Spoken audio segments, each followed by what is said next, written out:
Os tambores de guerra não só rufaram, a guerra iniciou. Começa agora, Brasília já. Bom dia, Rodolfo. Tudo bem, Alexandre, amigas, amigos? Rodolfo Lago, o que foi aquilo ontem, Rodolfo Lago? O Congresso Nacional ontem, estavam todos vestidos para a guerra. Impressionante como foi dado o recado ontem. O presidente da República chegou com um discurso, o presidente Lira com outro, o presidente Pacheco com outro, e parece que ninguém se entende ali, mas o discurso é claro, é de embate, Rodolfo. Exatamente, né? Como a gente ontem brincava, né, no nosso conteúdo, no título aqui do conteúdo que a gente manda sempre para vocês, que os tambores de guerra iam rufar, e de fato os tambores de guerra rufaram, a guerra foi declarada, os poderes estão em disputa pesada, né? O discurso do presidente da Câmara, Arthur Lira, foi muito duro em cima do governo federal, em cima do Poder Executivo.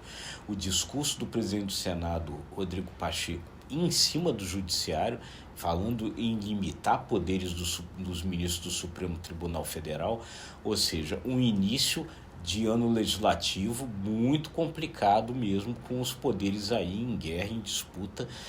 Vamos ver o que vai acontecer daqui até o final do ano.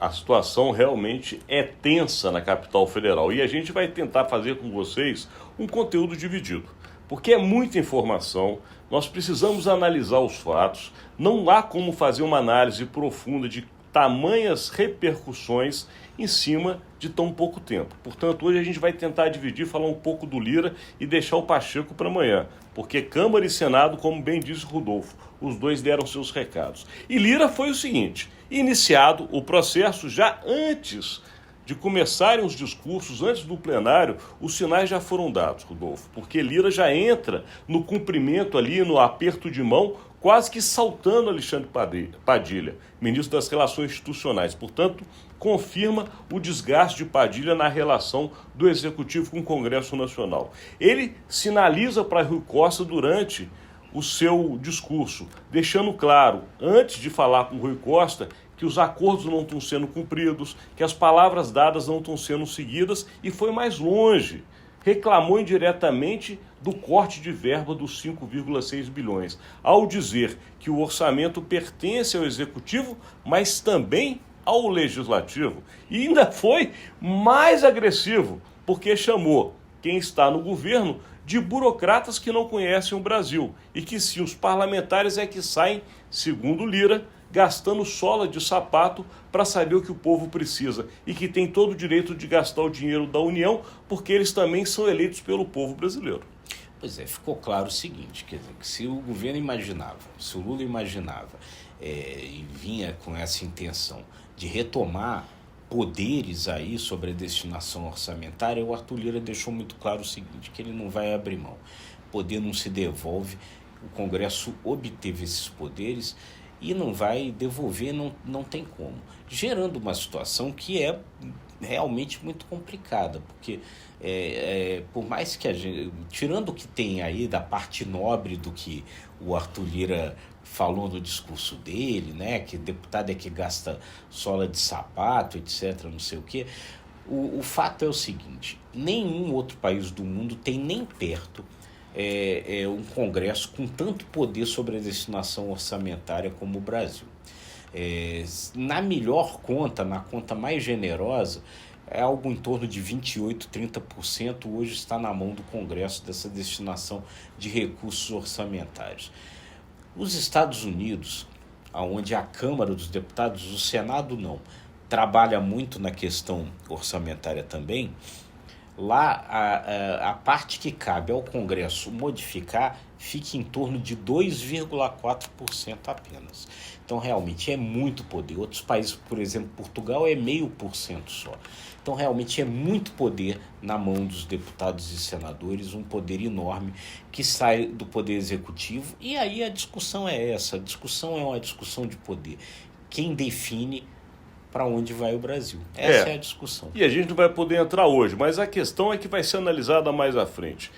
Quem detém o dinheiro, detém o poder. Agora, é muito fácil gastar sem ter quem fiscalize. Exatamente. Aí é uma outra questão que nós vamos tratar depois. Agora, entre as frases de Lira, teve uma, abre aspas, vai errar quem subestimar os membros da mesa diretora da Câmara dos Deputados, fecha aspas. Duro, Rodolfo Flávio. Muito duro, né? E aí, isso me levou a lembrar de umas coisas que a gente também andou dizendo aqui, que muitos analistas vinham dizendo naquele período do recesso anterior ao retorno, que o presidente Lula, poderia estar testando limites da sua base parlamentar, para saber até onde ela iria, ou seja, fazendo um teste de desgaste de material, o que é sempre um negócio muito complicado, perigoso, porque teste de desgaste de material pode levar à quebra do material, né?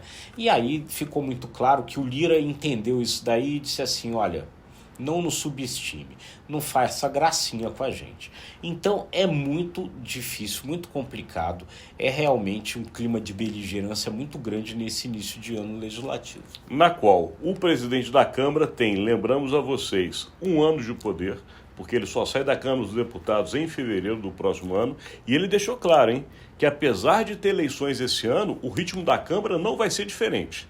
Prometeu entregas. Colocou, inclusive, no colo dele as entregas do ano passado, dizendo que se o governo conseguiu fazer muita coisa foi graças ao trabalho dos parlamentares. O recado foi dado de forma duríssima. Quase ele falou, nem tudo que foi entregue, nem tudo que foi prometido foi entregue.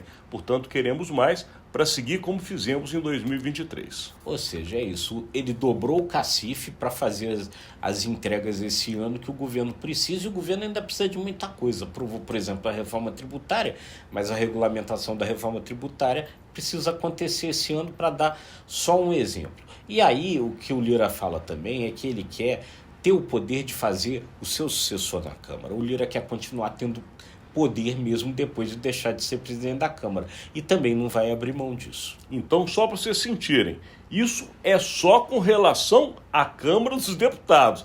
Aqui a gente já está com o tempo estourado. Não podemos seguir ainda para Rodrigo Pacheco, o que disse o Senado da República.